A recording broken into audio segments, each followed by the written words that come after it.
December 16, 2025 ನಾನು exam ಬರೋಕ್ಕಂತ ಬೇರೆ ಸೆಂಟ್ರಿಗೆ ಹೋದೆ. ನಾರ್ಮಲ್ ಡೇನೇ ಆಗಿತ್ತು. ಕ್ಲಾಸ್ ರೂಮ್ಗೆ ಎಂಟರ್ ಆಗೋಕ್ಕೆ ಮುಂಚೆ ನನ್ನ ಐಫೋನ್ನ ಬ್ಯಾಗ್ನಲ್ಲಿ ಕ್ಲಾಸ್ವರೆಗೆ ಇಟ್ಟು ಎಕ್ಸಾಮ್ ಬರೋಕ್ಕೆ ಹೋಗಿದ್ದೆ. ಕ್ಲಾಸ್ ಒಳಗೆ ನನ್ನ ಪಟ್ಟಿಗೆ ನಾನು ಎಕ್ಸಾಮ್ ಬರೀತಾನೆ ಇದ್ದೆ. ಬಟ್ ಅದೇ ಟೈಮಲ್ಲಿ ಹೊರಗಡೆ ಯಾರೋ ನನ್ನ ಐಫೋನ್ನ ಎತ್ತಾಕೊಂಡ್ರು. ಕ್ಲಾಸ್ ರೂಮ್ ಹೊರಗೆ ಬಂದಮೇಲೆ ನನ್ನ ಐಫೋನ್ನೇ ಇಲ್ಲ. ಸೊ ನಾನು ಗಾಬರಿ ಆದೆ.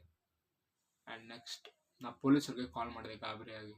ಆ್ಯಂಡ್ ಪೊಲೀಸವರು ಬರ್ತೀನಿ ಅಂದಮೇಲೆ ಅವ್ರು ಬರೋ ತನಕ ನಾನು ನನ್ನ ಫ್ರೆಂಡ್ ಫೋನಲ್ಲಿ ನನ್ನ ಆ್ಯಪಲ್ ಐಡಿಯಿಂದ ಸರ್ಚ್ ಮಾಡೋಕ್ಕೆ ಟ್ರೈ ಮಾಡಿದೆ. ಬಟ್ ಅದು ಆಫ್ಲೈನ್ ಅಂತ ಬಂತು. ಸೊ ಪೊಲೀಸರು ಯಾವಾಗ ಬಂದರೋ ಆವಾಗ ಅವ್ರಿಗೆ ಎಲ್ಲ ನಾವು ಈಗ ಆಗಿದೆ ಅಂತ ಎಲ್ಲ ಹೇಳಿದ ಮೇಲೆ ಅವ್ರ ಸ್ಟಾಫ್ ರೂಮ್ಗೆ ಹೋಗಿ ವಾರ್ನಿಂಗ್ ಮಾಡಿದ್ದಾರೆ. ಆ್ಯಂಡ್ ವಾರ್ನಿಂಗ್ ಮಾಡಿದಾಗ ಪೊಲೀಸರು ಎಲ್ಲ ಮುಗಿದಾದ್ಮೇಲೆ ನಮಗೆ ಹೇಳಿದ್ದಾರೆ ಬಿಲ್ ಬಾಕ್ಸ್ ತೊಗೊಂಡು ಪೊಲೀಸ್ ಸ್ಟೇಷನ್ಗೆ ಬರ್ರಿ ಅಂತ. ಸೊ ನಾವು ಬಿಲ್ ಬಾಕ್ಸ್ ತೊಗೊಂಡು ಸ್ಟೇಷನ್ಗೆ ಹೋದೆ. ಸ್ಟೇಷನ್ ನಂತರ FIR ಬರೆದು ಆದಮೇಲೆ ನಾನು ಮನೆಗೆ ಬಂದು ನಾನು ಮತ್ತೆ ಆ್ಯಪಲ್ ಐಡಿಯಲ್ಲಿ ಸರ್ಚ್ ಮಾಡಿ ನೋಡಿದ್ರೆ ಆಫ್ಲೈನೇ ಬಂತು. ಸೊ ಈಗಾಗಲೇ ಇವತ್ತು ಡೇಟ್ January 4, ಈಗಾಗಲೇ ಒಂದು 20 days ಆಗಿದೆ. ಇನ್ನೂ ನನ್ನ ಐಫೋನ್ ಸಿಕ್ಕಿಲ್ಲ. ಈ ವಿಡಿಯೋ ಮಾಡ್ತಿರೋದು ವಿವೋಯಿಂದ, ಅದಕ್ಕೆ ಕ್ಲಾರಿಟಿ ಕಡಿಮೆ ಇದೆ. ಪ್ಲೀಸ್ ಸಪೋರ್ಟ್ ಮಾಡಿ, ಶೇರ್ ಮಾಡಿ, ಸಬ್ಸ್ಕ್ರೈಬ್ ಮಾಡಿ.